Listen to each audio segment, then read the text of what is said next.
Big breaking చూస్తున్నాం. తప్పు చేస్తే ఇక మీకు శిక్ష తప్పదు. ఇది ముఖ్యంగా ఏపీ ప్రజల కోసం చెప్తున్నటువంటి బిగ్ బ్రేకింగ్ చెప్పాలి. ఎందుకంటే మీరు గనక తెలిసి చేసినా తెలియక చేసినా తప్పు తప్పే కాబట్టి శిక్ష అనుభవించక మాత్రం డెఫినెట్గా తప్పదు. ఏపీ ప్రభుత్వం దీనిపైన చాలా సీరియస్గా ముందుకెళ్తోంది. ఈ బ్రేకింగ్ మీరు తప్పనిసరిగా చూడాల్సిందే. ఏపీలో భారీగా బోగస్ పెన్షన్లు గుర్తించారు. ఇప్పటి వరకు 2.5 లక్షల బోగస్ పెన్షన్లు గుర్తించింది రాష్ట్ర ప్రభుత్వం. ఈ పెన్షన్ల అక్రమాలపై విచారణకి ముఖ్యమంత్రి చంద్రబాబు నాయుడు ఆదేశించారు. ఆధార్లో ఇక్కడ గమనించండి, ఆధార్లో వయసు మార్చుకొని వృద్ధాప్య పెన్షన్లు తీసుకునే వారు కావచ్చు, దివ్యాంగులు కాకపోయినా అక్కడ మనం దివ్యాంగులుగా చూపించి ఆ ఫేక్ సర్టిఫికేట్ల ద్వారా పెన్షన్లు పొందుతున్న వారు కావచ్చు, ఒంటరి మహిళ కాకపోయినా వితంతు పెన్షన్లు తీసుకుంటున్న వారు కావచ్చు, ఇలా అన్ని రకాలుగా అక్రమాలు జరిగినట్లుగా ప్రభుత్వం గుర్తించింది. ఇక కొందరు ప్రభుత్వ ఉద్యోగులు సైతం సామాజిక పెన్షన్లు తీసుకుంటున్నట్టుగా కూడా ఫిర్యాదులు అందాయి. ఈ ఫిర్యాదులన్నీ కూడా రాష్ట్ర ప్రభుత్వం ఆదేశాలు జారీ చేసిన వెంటనే విచారించాల్సిందిగా, అర్హులైన వారికి మాత్రం పెన్షన్లు రాకుండా ఆపినట్టు గుర్తించారు. ఇక బాధ్యులైన అధికారులను గుర్తిస్తుంది ప్రభుత్వం.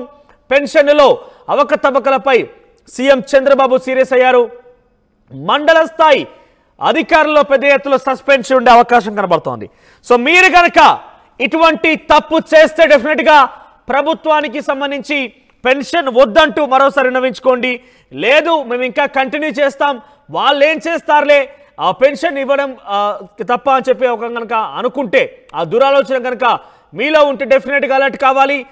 తప్పుడు సమాచారాలు ఇచ్చి మీ దగ్గర దివ్యాంగులు కాకపోయినా, వితంతువులు కాకపోయినా, మీ దగ్గర వయసు లేకపోయినా కూడా మార్ఫింగ్ చేసో లేదంటే మాయ చేసో తప్పుడు ధ్రువపత్రాలు అందజేసి పెన్షన్లు కనుక పొందితే ఏపీ ప్రభుత్వం మీ మీద సీరియస్గా ఉంది. డెఫినెట్గా యాక్షన్ తీసుకునే అవకాశం కనబడుతోంది. అవసరమైతే మీ పైన కేసులు కూడా మోపిన ఆశ్చర్యపోవాల్సిన అవసరం. డెఫినెట్గా మీరు తప్పుడు ధ్రువపత్రాలు ఇచ్చారు, ఒక ప్రభుత్వ డాక్యుమెంట్ని మీరు ఫేక్ చేశారంటే డెఫినెట్గా మీ మీద కేసే అవకాశం కూడా ఉంటుంది. సో ఇదొక అలర్ట్గా చెప్తున్నాం మేము. డెఫినెట్గా మీరు కనుక తప్పుడు సమాచారాన్ని ఇచ్చి పెన్షన్లు కనుక పొందితే ఇది మీకు ఒక అలర్ట్గా భావించండి. వెంటనే తాము తప్పుడు సమాచారం ఇచ్చేందుకు అంగీకరించి పెన్షన్ నుంచి మిమ్మల్ని మీరే స్వయంగా తొలగించేసుకోండి. సో దీనికి సంబంధించి ఏపీ ప్రభుత్వం చాలా సీరియస్గా ఉంది. కింది స్థాయి మండల స్థాయి అధికారుల మీద చాలా గుర్రుగా ఉంది.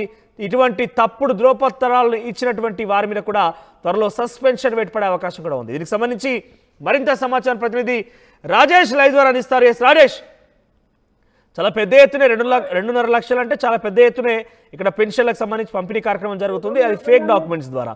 సో వారిని ఎటువంటి యాక్షన్ తీసుకునే అవకాశం ఎట్లా గుర్తిస్తుంది ప్రభుత్వం?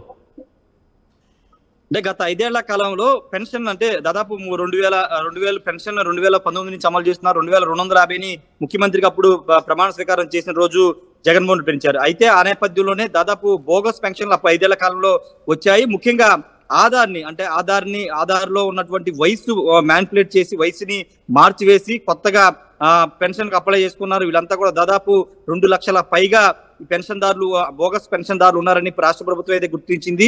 ఇప్పుడు దాదాపు 4,000 రూపాయల పెన్షన్ ప్రతి నెల ఇస్తున్న నేపథ్యంలో ఇప్పుడు బోగస్ పెన్షన్దారులపైన రాష్ట్ర ప్రభుత్వం దృష్టి పెట్టిందని చెప్పాలి. ఎందుకంటే అసలైన పేదవారికి, అసలైన వృద్ధులు కానీ, అసలైన వికలాంగులకి వాళ్ళకి వెళ్లాల్సిన పెన్షన్లు దారి మళ్ళీపోతుంది. ఆ సొంత ఇల్లు ఉండి లేకపోతే వైకల్యం లేకోకుండా ప్రభుత్వ ఉద్యోగుల నుంచి రిటైర్ అయిన వాళ్ళు కూడా ఆధార్ కార్డులో వయసు మ్యానిపులేట్ చేసేసి ఇదంతా చేస్తున్నారని కూడా ప్రభుత్వం గుర్తించింది. దాదాపు 2 లక్షలకు పైగా ఈ పెన్షన్లు ఉన్నట్టు గుర్తించింది. దానిపైన ఇప్పటికే విచారణకైతే రాష్ట్ర ప్రభుత్వం ఆదేశించింది. మొన్న సమీక్షలో చంద్రబాబు కూడా ఈ విచారణకైతే ఆదేశించినట్టుగా తెలుస్తుంది. ఈ నేపథ్యంలో మండల స్థాయిలో ఉన్నటువంటి అధికారులే ఈ బోగస్ పెన్షన్ల విషయంలో కీలక పాత్రదారులుగా ఉన్నారు. ముఖ్యంగా ఎంఆర్ఓ, ఎండిఓ సంబంధించిన వ్యవస్థలోనే ఇవన్నీ కూడా జరిగాయని చెప్తున్నారు. ముఖ్యంగా అక్కడ లంచాలకు అలవాటు పడిపోయి దానికి సంబంధించిన అంశాలు కూడా పెద్ద ఎత్తున ఈ పెన్షన్లు అనేవి ఇచ్చారని కూడా తెలుస్తుంది. ఇక గ్రామ సచివాలయాలు, వార్డు సచివాలయాల్లోనే ఎక్కువ ప్రాసెస్ అంతా కూడా జరిగింది కాబట్టి అక్కడ కూడా అవకతవకలు జరిగాయనేది ప్రభుత్వం భావిస్తుంది. ముఖ్యంగా వాలంటీర్ వ్యవస్థ ద్వారా ఈ పెన్షన్ల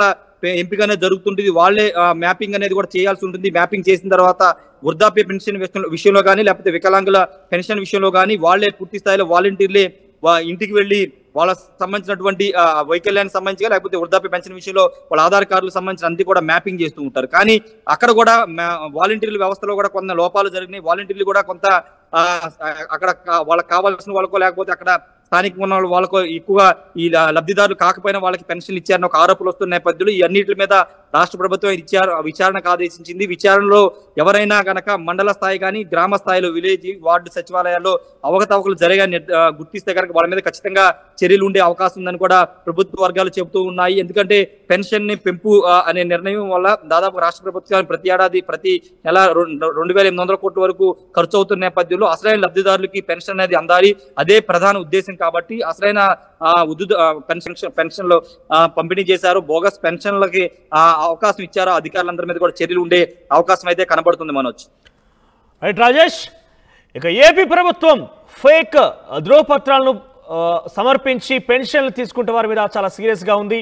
సో వారందరికీ కూడా త్వరలో తొలగించే అవకాశం కనబడుతుంది. దానికి సంబంధించి పూర్తి స్థాయి విచారణ చేపట్టాల్సిందిగా ఇప్పటికే ముఖ్యమంత్రి చంద్రబాబు నాయుడు ఆదేశించారు. సుమారుగా 2.5 లక్షల మంది పెన్షన్లు అంటే తప్పుడు ధ్రువపత్రాలు సమర్పించి ఈ పెన్షన్లు పొందుతున్నట్టు తెలుస్తోంది. సో దీని మీద ప్రత్యేకమైనటువంటి శ్రద్ధ వహించి విచారించాల్సిందిగా రాష్ట్ర ప్రభుత్వం ఆదేశించింది.